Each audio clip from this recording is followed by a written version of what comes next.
what got you to decide to become an ATF agent? You were an athlete before. How do you go from that to being an ATF agent? You become an ATF agent from an athletic background by being a failed athlete. To be quite honest with you, I never had a plan B. I was going to play professional football. And everything that I did focused around that. When the time came, I wasn't good enough. I don't have excuses. There's a lot of athletes out there that like, oh, if I only wouldn't have hurt my knee or I hurt my back or the coach didn't like me. I have zero excuses. I did every single thing within my power to play professional football. I just wasn't good enough. And so I have a clear conscience about that. Very interesting. Most people, that's a very interesting perspective you just gave, because you know, you have friends who say, if it wasn't for this knee injury, if it wasn't for this back injury, if it wasn't for this ankle, I may have made it there. You're just saying you didn't make it there. But the one story I like that you said, when you had a running, where was it at when you experienced training with Andre Reed and Jerry Rice? Well, that was in the process. I was still on my original plan A, and I went to the 1985 NFL Combine, which is, for lack of better terms, or for your audience out there that's not football fans, it's the NFL's meat market.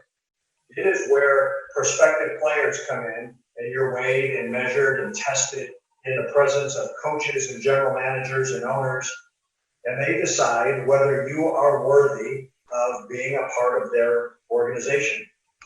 So I was an all Pac-10 football player in college. I had a very good college football career. So I went to the combine thinking, this is my chance. I'm going to show off, right? So I get paired up with a couple guys I'd never heard of before. One dude was from Kutztown State. I hadn't even heard of it. I asked him, where's it at? You know, we shake hands. Yeah, my school's in Pennsylvania, and I'm shaking hands with them, and my internal dialogue is that I'm going to whip your ass today, right? Another dude's from this little school in Mississippi that I never heard of. Well, we start working out, and my ego and my self-confidence was very high. And in 10 minutes, I realized I was not going to be a professional football player. Because these kids that were my size, my build, I'd never heard of before, I couldn't keep up with them. Wow. They were everything about them as football players was better than me. Well, the kid from Kutztown State was Andre Reed, who played 15 years in the league and is in the Hall of Fame. And the guy from the little school in Mississippi went to Mississippi Valley State. It was Jerry Rice, arguably the greatest football player to ever wear a helmet and shoulder pads. So I was not judging myself against the fairest competition. But nonetheless, those guys were absolute freak show athletes. And I was a common man. And let me tell you, I was a Bills fan when I came to the States. Most people don't know. I was a diehard Buffalo Bills fan. BB, Kelly, Bryce Pop, Bruce Smith, you know, all those players. I mean, obviously, Andre Reed, Thurman Thomas. They just had a stacked squad those 4 years. And to be able to say that you watched Andre Reed in 1985 and Jerry Rice, at that point, did you kind of tell yourself, these guys are going to kill it in the NFL? Were you seeing the major separation of talent between them and others? It was obvious. Like, no one knew who they were yet. I mean, they had good college careers, great college careers, actually, but they were not on a national stage yet. Kutztown State and Mississippi Valley State had not put them on a national stage. Who they were going to become was still yet to be seen. But even as one of their peers, working out with them, you could look at these guys and say, like, man, they're different, man. These cats are different. That's it. That's the part right there. That's the part right there when you tell the difference between talent and you get to levels. I asked Kobe one time, Kobe, who did you face off where you kind of knew, like, this guy's at a different league? Because he was ranked the 56th best player in high school, and he was coming up, and he was sizing everybody up. And he's like, man, some of the guys you faced off, you knew they were superior, and you knew they were going to do something. And then obviously Kobe ends up becoming the late Kobe Bryant. God bless his soul. He ends up becoming who he is today. So you're an athlete. You're playing football. Plan A, I'm going to go in the NFL. I'm going to be a star. That's going to be my career, and I'm going to do whatever I'm going to do later. Maybe be a coach, maybe stay in the game. I don't know what it'll be, but I love football. At what point do you say, I'm going to go be an ATF agent? I wasn't drafted in the NFL. I went and played a partial season in the Canadian Football League. I played a partial season in the United States Football League. When you played Canadian Football League, was Flutie playing at that time, or who were the stars in CFL? Well, I played with the Ottawa Rough Riders, and probably the biggest name on our team, like, actually didn't make his big name as an athlete. Our quarterback was a guy named J.C. Watts, who ultimately became a congressman from Oklahoma. J.C. Watts? J.C. Watts was the quarterback when I was in I know J.C. Watts. He's a truly amazing man. He's a man that's very important in society right now. 100%. As a black man, as an athlete, as a politician, he's got an important voice. So you're playing for CFL. J.C. Watts is your quarterback, and then you tried a couple other things there, and then what did the transition come to ATL? Well, I get cut in the CFL. I wasn't good enough to stick there. I played a partial season in the USFL when that league folded. I actually had a tryout with the Chicago Bears, and I went to a camp with the Bears, and the coach was Mike Ditka at the time. And Coach Ditka, when he was letting me go, when he was releasing me, kind of put his arm over my shoulder out in the field, and he said, "Kid," he goes, "I love your attitude, but you're 20 years too late for this league." 20 years. How old were you at that time? I was 24, you know. But so meaning in 1955, you would have been a star. Yeah, my style of play just did not, the athleticism had grown, and it was, I say this all the time. If you take the worst NFL team out there, I don't care who you decide that is, and then you go to their practice squad, which are the guys that are not on their active roster, and find the worst player on the practice squad of the worst NFL team, that kid is an amazing football player. That kid is a freak show football player. That's how hard it is to survive and stick in the game at that level. That's perspective. That's definitely perspective when you put it that way to think about that. So, by the way, we've had Mike Ditka on before. I think I was with him at his restaurant in Chicago. We met up. We spent a few hours together, myself, himself, and his wife, and his interviews on Valuetainment. One of my favorite guys. This is a guy that changed the game as a tight end, and then changes the game as an assistant, and then changes the game as a coach. And he had one of the best. I don't know if you watched it, 34-30, with him and the whole story of the Bears. I think it's 84, 85 Bears documentary. One of the best documentaries I've watched.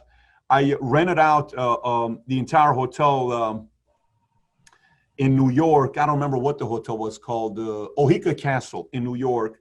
We had 32 rooms. I brought everybody and all the executives, and we sat there and we watched the 34-30 because there are so many great lessons in that documentary with Mike Ditka. So now football doesn't work out. You leave football. Where does ATF come in? Well, I was a young man and I was lost. I never had a plan B. I was like, whatever it is I was doing, I was very good at being focused on it and diligent and committed to whatever that was. And for the first time in my life, I didn't have a plan A. I knew as much of what I didn't want to do as what I did want to do. I never chased. Money was never very important to me or my family. I grew up in a blue-collar family. My dad was a carpenter. My dad pounded nails for a living. My mom was a house cleaner. My mom scrubbed people's toilets for a living that didn't want to scrub their own toilets, right? So we never had a lot, but we always had enough. I knew that I wasn't interested in chasing money. I wanted something so that when my alarm clock went off in the morning and I put my feet on the ground, I felt good. I felt excited about whatever it is I was going to go do. And I wanted to serve. I wanted to serve others. And so it's almost hokey to tell this story, how it came about. But at the time, this is mid-'80s, the television show, Miami Vice, was very popular. Not the movie, not what like the younger generation is not Colin Farrell and Jamie Foxx. Don Johnson is who you're talking about. The old TV show, right?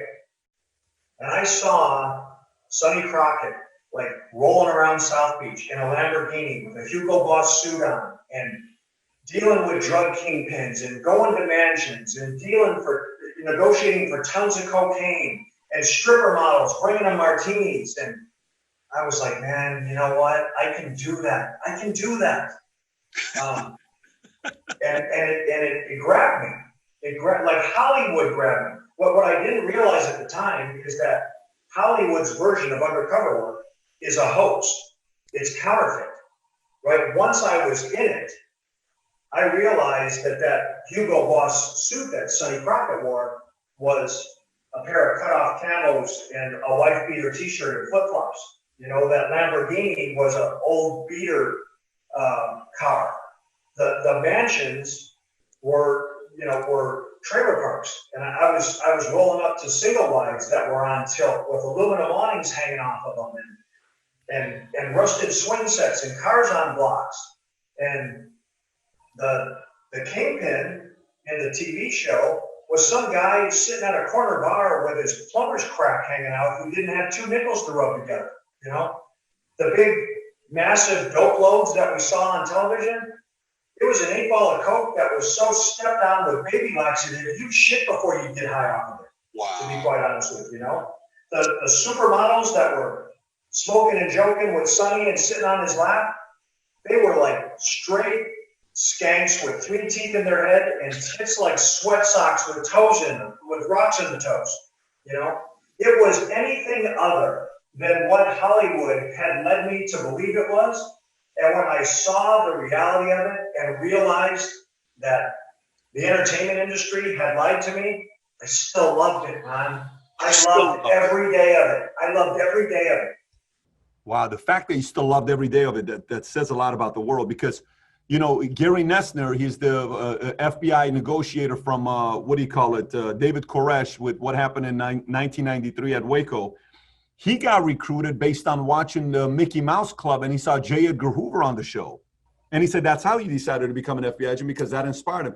By the way, this is twice now in 1 week that says these recruiting stories of how brilliant it is to use a TV show, 2 TV shows, to recruit people to the world. Brilliant marketing if you really... Well, you know, look at just in a different world. Look at what, back in the day, 25 years ago, look what Top Gun did for the military. Yep. Look what Top Gun did for naval aviation, for military aviators.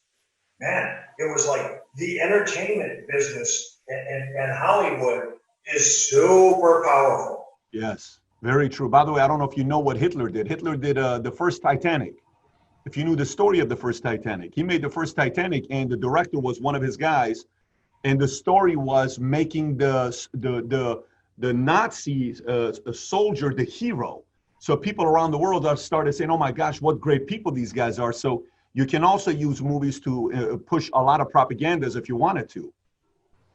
That's used a lot. I mean, you know this, you're in the world. So now you go and want to become an ATF agent. You see the Miami Vice, you know, you're kind of wanting to have that Don Johnson type of life, you know, going out there having a good time. Career starts. How was your first week as an agent? Oh my goodness. I got sworn in on a Monday, raised my right hand, took my oath, filled out my paperwork. 4 days later, I was taken hostage and shot. I was shot in the back during an arrest situation. The bullet went in my back, in between my shoulder blade and my spine. It passed through my lung. It narrowly missed my heart, and it exited my chest.